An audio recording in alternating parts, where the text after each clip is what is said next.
Today we are popping back onto the SciCraft server. For those of you who don't know what SciCraft is, it's basically a bunch of first-class nutcases, people who are ridiculous Minecraft engineers, all in one place, all playing survival together, building amazing, incredible things. I've had the opportunity to hop on there and check out the sort of stuff that they've built, and it just keeps getting more and more crazy. I really don't know what to say anymore.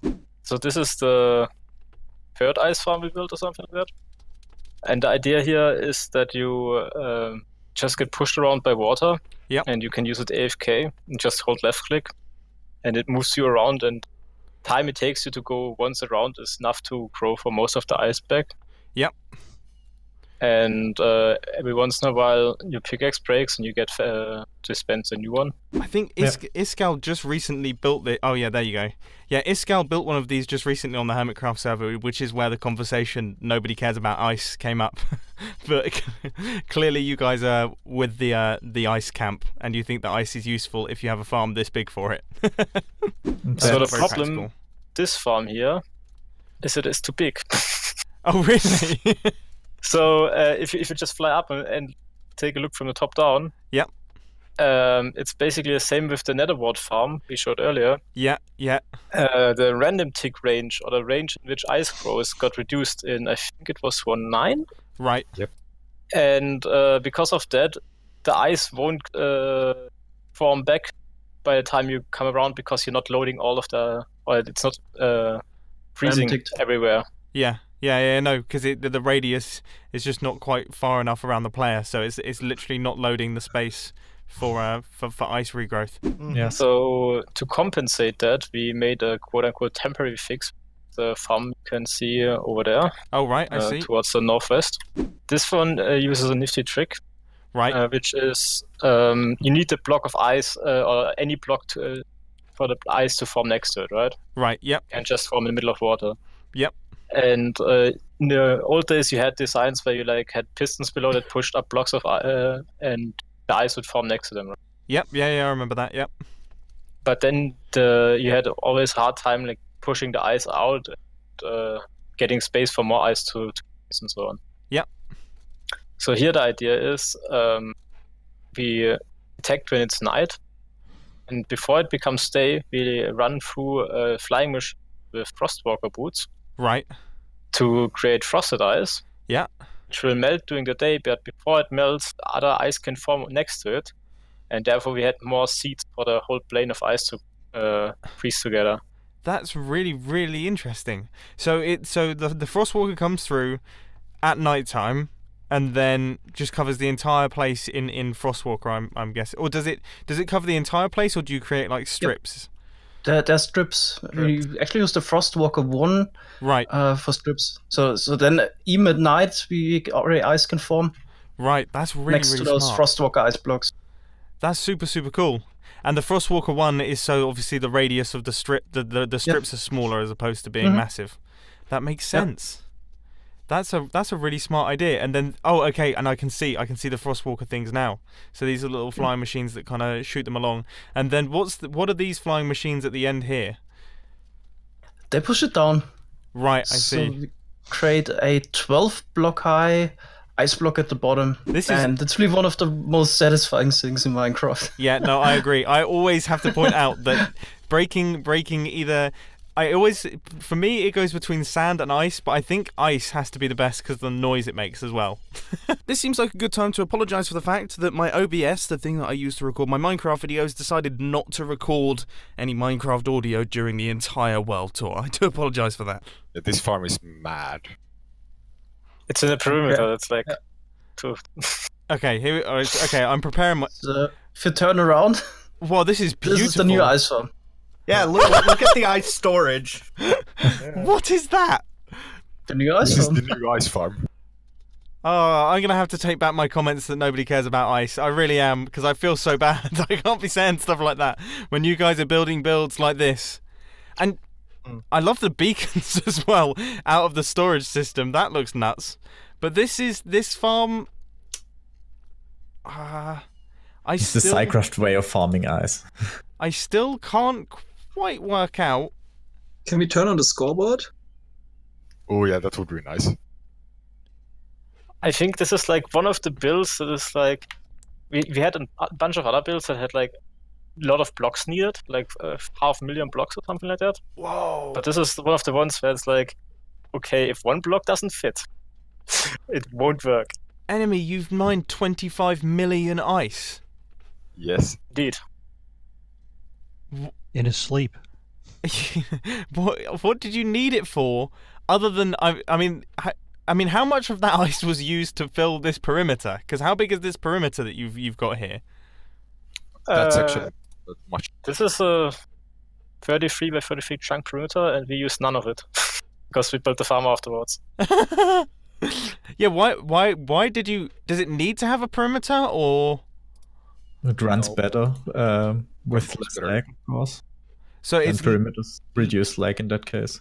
okay? So it's literally a lag thing. I'm gonna have to get a screenshot of this because this looks like something out of another from another planet. And what are these nether portals in the middle? Okay, someone explain this.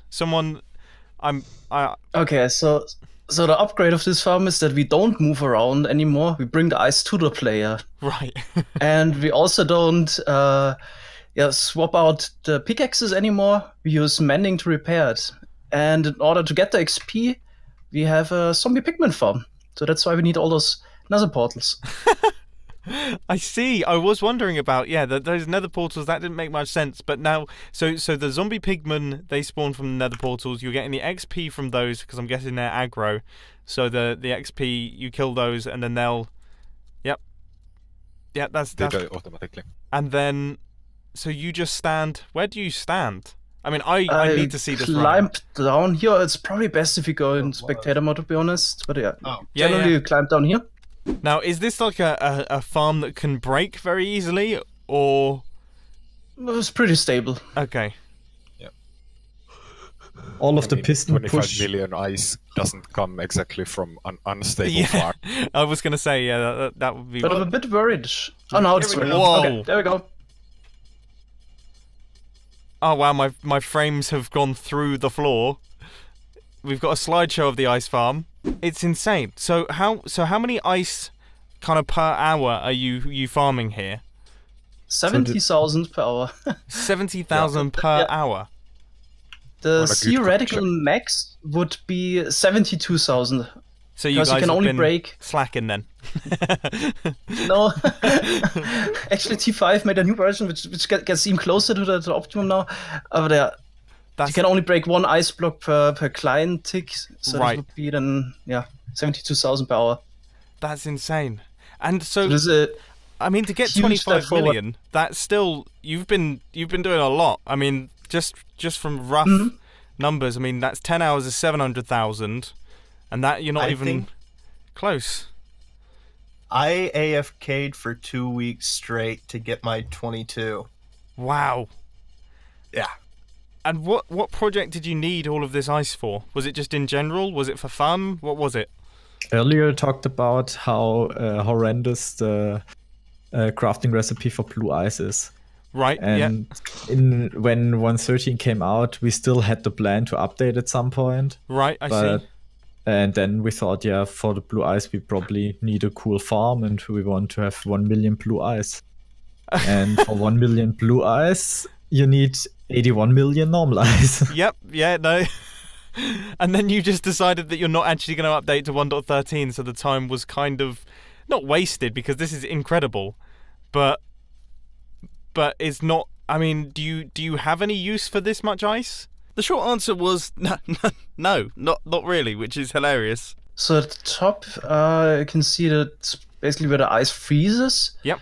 And we send those flying machines all the way to it pushes it down every so often. Right, I see. And then the rest is basically filled up with observers, rails to make it lag friendly and push it towards the player. So every 5 ticks, 5 blocks arrive in front of the player. It's also safe if the player gets a lag spike and fails to break a block, the farm doesn't break, so it's all taken care of. It's really reliable and stable.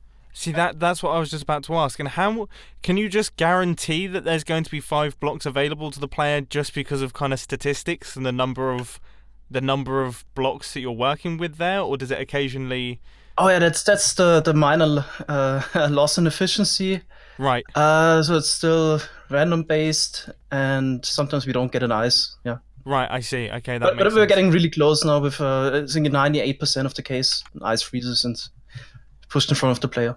That's crazy. Anyway, that's enough ice farms for today's video. Let's move on to the next ridiculous thing, which I will warn you, gets a little bit technical. So what's this then? Okay, this is now highly technical, and unfortunately not a lot of stuff is going on, but this is our permaloader. Right. So, yeah, this is a huge trench, diagonal, which we made with flying machines. Right. So it's one of the nice uses for diagonal flying machines. Oh, right, yeah. And yeah, at the bottom, you can just see we marked out some chunks. So we basically keep 100 dummy chunks loaded at this location here in order to protect other chunks from being unloaded. Every 45 seconds, unloads chunks with the autosave, at least up to 1.12, and it's changed in the newer versions, but yeah, still playing 1.12. Yep. And that means also some chunks you want to keep loaded. For example, if you have a quarry running or just a storage system, also some chunks there would get unloaded.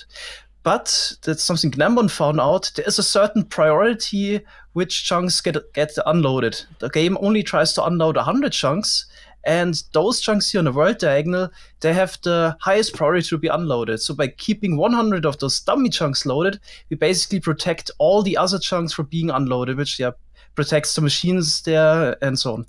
Right, okay, and if you didn't do this, then there'd be a chance that chunks will unload. Yeah, for example, the complete witch farm transportation system and so on would not be reliable and would break. So we need this setup here.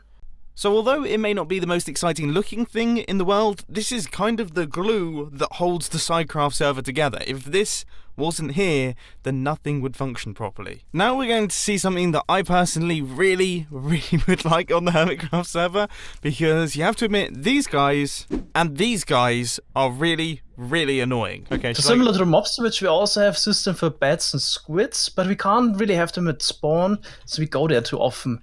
Right, so it's not an option, since we would just despawn them all the time. So that's why we have a special area where we keep bats and squid in lazy chunks. But yeah, we can just show that, I guess. I'm interested to see it, because that you know, it's something that I hadn't noticed, but I have kind of now, is that there doesn't seem to be that many bats on the server. Has it been running, or is that just... Yeah, it was active. It was active. Yeah, that's a good point. Okay. So if you go through the portal here, we can immediately see it to the left and the right. Okay. Yeah, also it's necessary for some things, because, for example, frosted ice can, like frosted ice, the tunnel board you saw previously, it actually broke once because a bat flew in the in the water and didn't freeze. Really? And because it didn't freeze, it couldn't be pulled by the piston, breaking the whole machine. Oh my word. That's amazing. So it really did cause a problem. This is a crazy thing. What is happening here? Don't show that to Peter. Yeah, no. We'll ignore that. The noise is horrible as well. And I can see the yeah, the squid are definitely rubber banding. So I mean, what have you done here? How come there are this many squid? Did you just gather them and then put them in there? Yeah. So at the bottom, you can see improvised bat farm and an improvised squid farm. So we can AFK here, and basically just send everything to the nether, so we can overfill the mob cap. Because usually you only get to 10 bats and 5 squid. Right. So in order to get a higher amount, we have to send him to the nether so that the mob cap is freed up again with those mobs. Right. And once we have, I think usually we have around 200 bats, 100 squid or so. Yep. Then we go to the nether and send them back to the overworld, and they land in those portals at the top. And so this bat farm here, I mean, I'm guessing, so you're using, so does it literally just kind of push them along? Yep. So even the reason it's looking that complicated is, even though the bats are super small, they still need 2 blocks to spawn in. Right. I did not know that. That's just how Minecraft works. Yeah. The next concept that the SciCraft guy showed me has made me rethink a lot of things that I thought were possible in Minecraft. This one is a little bit special. This is, as Mango said, the very first quarry anyone built ever in survival. Pre-observers as well, as just mentioned. This is 1.8 tech, yes. It was built in 1.9, I think, or 1.10. Wow. And this is a 100 by 100 hole. Basically meant as a feasibility test if it even makes sense to build quarries in survival. And does it? Yes. Technically, not really with this one, but with the later quarries, yeah, for sure. Yeah. This So- one it all started. This Quarry, one, we didn't mention it yet. It's basically a quarry. Technically, Minecraft is a machine that automatically mines blocks Yeah, and stores them. and stores them. Yeah. Yeah, that's the big part. If you only mine them, then you can just blow them up. But if you store them, that's the big part. Wow. So we have a central storage that all the items get brought to. And is that this system over here that I'm guessing is kind of TNT dupers and perfectly timed pistons? Yes. Yes. Wow. But as the guy said, this was the first generation, the first ever quarry built in survival Minecraft feasibility test. Things definitely improved from there, and we're going to see many more quarries in today's video. The next quarry will be in the Nether. Just basic reason is Nether is way easier to quarry because there are not so many weird blocks with different behavior. How big This is is this? 1,000 by 1,000. That's the most ridiculous thing I've ever heard. 1,000 by 1,000. It doesn't even look that... And also, you might notice it doesn't have any roof bedrock. No, I had noticed that. This actually isn't that... Okay, I'm going to say words here. Okay, and feel free to laugh at them. It doesn't actually look that complicated. Fly up. I can see things now.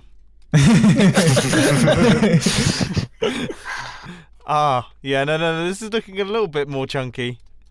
Yeah, it's definitely way smaller in terms of slices than the first quarry. Yep. First limestone. This one is also vertical quarry, which is the main reason why it's so much faster.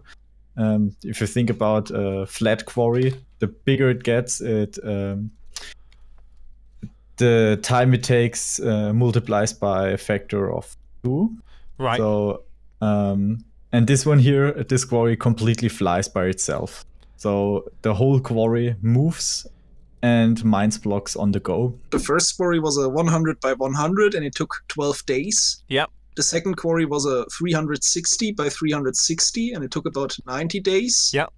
And this one here is a 1000 by 1000 and it took 100 days. Yeah, that I was actually just about to ask if there were any nether fortresses or anything like that. Nope. No. It's actually like this perimeter location. Can I explain this? This was kind of funny. This was so I was like new to SciCraft and I was fascinated by breaking bedrock. I always been. So I just go and design something, and I was about halfway done with it, and I go like, I want to break some bedrock. Do you guys have like a spot where I can break bedrock? And I think back then, no one thought I would actually follow through with it. I just go like, can I just break some bedrock randomly? And the man goes like, yeah, go break some bedrock over there. There's nothing over there. You won't break anything if you break bedrock over there. Right, I see. And then I go like, okay, I want to build like an 800 by 800 perimeter, and no one expected it would actually happen. Yeah. And then I kept breaking it. It took a lot of time. I think it took like an entire summer. And then by the time it was done, Paula goes like, there is no fortresses in this. Did you guys know that there is no fortresses in this entire 1000 perimeter? Yeah, I should probably explain this castle. Basically, XCOM told me I wouldn't build this castle here, so I built it here. Those are the best projects. Yeah, and then later somebody decided that we can store actually netherrack here. And the storage system, just like everything on the SciCraft server, is really smart and really lag friendly, with the ability to lock all of the hoppers in the system with the flick of a lever to prevent lag. And then you can also have a smart lock system where the system detects when items are flowing through the system, it unlocks all the hoppers, allows items to flow through, and then once they're done, locks all of the hoppers again, once again, to stop the server from lagging. That's the sort of thing that keeps the server alive for 4.5 years. The first quarry, which we tested in the Mesa quarry, we're gonna build another one. And we searched with Amidst for the best Mesa quarry spot. We can build the biggest quarry and run it for the longest amount of time. And it happened to be about, was it 60,000 blocks away from spawn. Right. So we needed to find a way to get there. Piston bolts still take forever. Yep. And then XCOM really came up with a nice idea how we could get there real quick with ender pearls. So this is like an ender pearl cannon then. Yep. Yes. Just making sure that I'm correctly aligned, because I don't want to get this wrong. Yep. Here we go. This seems odd. I can see my ender pearl is doing some weird stuff. My F3 screen is open. Right, And the ender your pearl is FPS gone. drops. I hit something. Oh, I'm being shot between towers, am I? Yes. And look at your F3.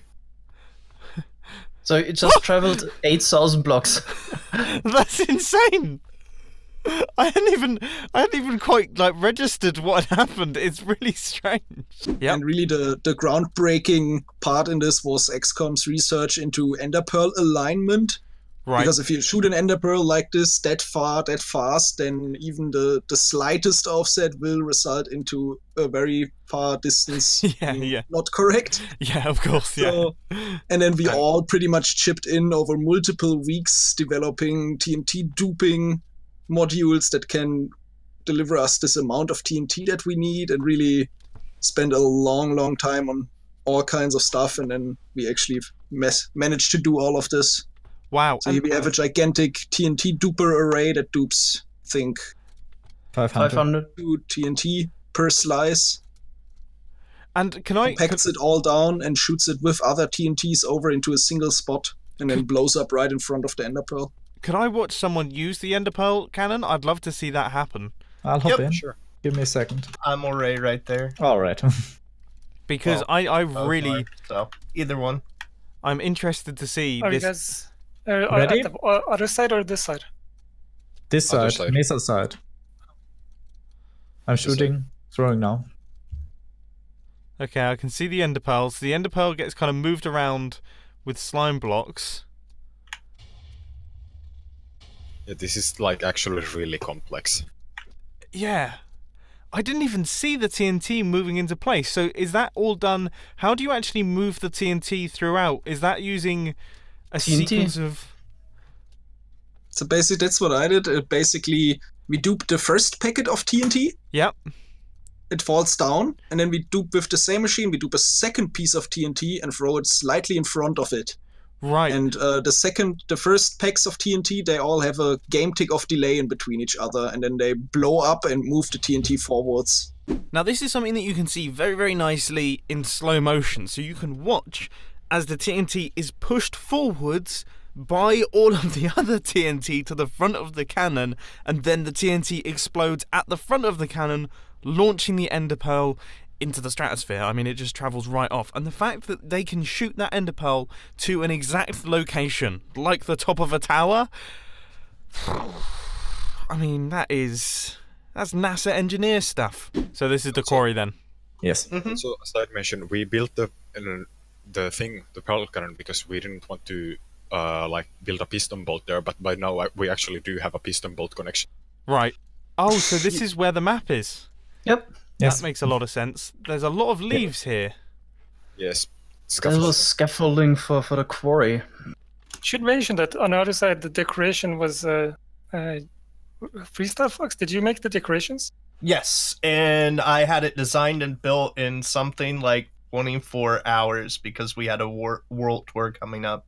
And I didn't feel that a single 1x1 hole in bedrock going down to a portal was appropriate for something like this quarry. Yeah, so really good, yeah. That's nuts. I mean, even the map itself is pretty insane. So I'm 640 by 640 blocks, as Panic said last time. Yep, this is one of Panic's designs. Yeah, this looks amazing. Actually took weeks to design. I had no internet in my flat when I moved. so you just And yeah, I had free time, so I decided I'll build a map. I found my face. Nice. Yes. That's awesome. As you can see, this perimeter that the quarry mined out slowly turned into our map building perimeter, because it's not a perimeter down to bedrock, and so we don't really have a use for that big of a space. And then we just decided, let's use it for the maps we plan to build. Yeah, and it's also massive, as you can see. Yeah, the pyramid is super big. Yeah, this It's is our biggest hole. This is nuts. I'm still flying. 720 by 3000. I'm going to be flying for quite some time then. 3,600 actually. Oh, we my could word. fly back. We recently added a piston bolt all the way to the Let's just end. fly north, just see how Alright. massive it is. Okay. Yeah, you have to Yeah. you have to get a feel for it. I mean, this so is. much. And how far down does it go? I'm assuming you went down to Y equals Y10. 10. Yeah, because I'm guessing lava. The and obsidian is kind of annoying. Yeah. What do you do about obsidian and things like that? That's actually something we had to do with this quarry. We had to remove it manually. It Wow. was about 300 obsidian blocks within 100 million other blocks, luckily, so it wasn't too much work, but it had to be done manually. There was no way around it, really. So did you do that beforehand and then you boot up the quarry, or do you do it as it comes? Masmas had a program that would tell us the exact coordinates of certain blocks, and that's how we removed it. That's amazing. To remove all mob spawners, all chests, all obsidian. Oh, yeah. I mean, how many of those blocks were there? There must have been quite a few. In total, it was 500 blocks. That's really So low. Not that took a few hours, but it wasn't that bad compared to the over 100 million blocks we mined. Yeah. Yeah, and you're arriving at the quarry itself. Yeah, no, I'm seeing it. This is the stupidest thing I've ever seen in my life. We did run over a village too. Oh, you picked up Couple, a village. I like that. Oh, poor villagers. Okay, give me a So sec. I then- want to get a screenshot of this thing in all of its glory. I'll go into just because this is The render distance isn't big enough. no, I know, but the fact that it just kind of fades out of render distance makes it like the greatest thing ever. So the interesting fact about this quarry is the last one also moved itself forward and mined one row of blocks at a time. This one mines 11. Wow. Yep. And where does it? So when you say it mines them, where? So it grabs 11. So Shall we the turn old it on? quarry. Yeah, let's just turn it on. It will be kind of obvious then. Okay, I'm gonna get like negative frames a second. I'm gonna go back in time here, but that's fine. Oh, That's not that bad. So right now you can see the block grabbers moving down. Oh yep. Oh And my once word. they reached all the way to the bottom, you can see stuff happen. Oh, it's at the last slice. That's gonna That's take unfortunate. Then you can at least see it move it forwards. Yeah, and now we just pull the blocks out, and then we send the flying machine back up, and we push 11 blocks up into the TNT system at the top. So how does it know that there are 11 blocks? That's the whole system in the back. Those stations, they stop the flying machine every 11th block. Right. So every 11th block, we have to build one of those modules. Yep. So That the makes orange sense. stained glass stops Yeah. the block grabbers. Right. Okay, that makes sense. Because that's what I was wondering. That's what I didn't quite understand about how these things function. And then with the TNT. Okay, well I'll just watch and see what happens. We have to temporarily store those blocks in order to process them. So we push them up first, and then we got another flying machine at the top that pushes them down one after the other, so the TNT system can handle. Okay, now they get all pushed forward, and we tube TNT, blow up the blocks, and they land in a water collection system at the bottom. And this water collection system is mobile. It's Using- movable, yeah. Using That's where we use the frost walker again. Oh my word! And I'm currently following the blocks along because I just want to see where they go. Mhm. But this is nuts, and that's all done. So all of this is totally mobile. It will get pushed along. Yep. The water sources get moved. Everything gets moved. Yep. This is the coolest thing. Okay, this is now winning the coolest thing that I think I've seen on this server. Mission accomplished. This is so cool. Yeah, you can stand the block stream if you want. Then Yes. your inventory should fill up really quickly. Okay, yeah, that's a good idea actually. The Okay. amazing thing is the size of the quarry. Like there has been development on quarry tech, but the size of this quarry is amazingly, and it's really like friendly. Oh, it looks like you can't even pick everything up. I'm not able to pick everything up. The things are flying past me way faster. I love the fact so you have this little. This is like a little I guess item stream that is pre-built. I'm guessing, Yes. yeah. Yep. And then it just kind of slips past it. The storage is stationary. Yep. It's not really possible to make a movable storage. No, of right now. course. Well, I didn't even think it would be possible to make movable item water streams. This is the best. This is so awesome. It takes 17.5 minutes to mine one slice, so to move one block forward. Right. The previous well, one took what? Yeah, the Nether quarry still took over an hour or 1.5. I think it was 2 hours per Or 2 slice. hours even. Yeah. Was this a challenging thing to build, or was it actually? Yeah. Oh yeah. Yeah. Okay. Oh yeah. I think this is the project that took the most time at a single location. So the witch farm project definitely took longer, but I think we worked on this here for 3 or 4 months, just placing down blocks. Right. Now Oh. there we go. There we go. I love watching those water streams move. That's crazy. And everything's just kind of shifting forwards. Yep. And kind of rebuilding itself in a way, and then getting ready to process more items. Mhm. Now the roof is moving, but the roof has to move slowly, so it moves only.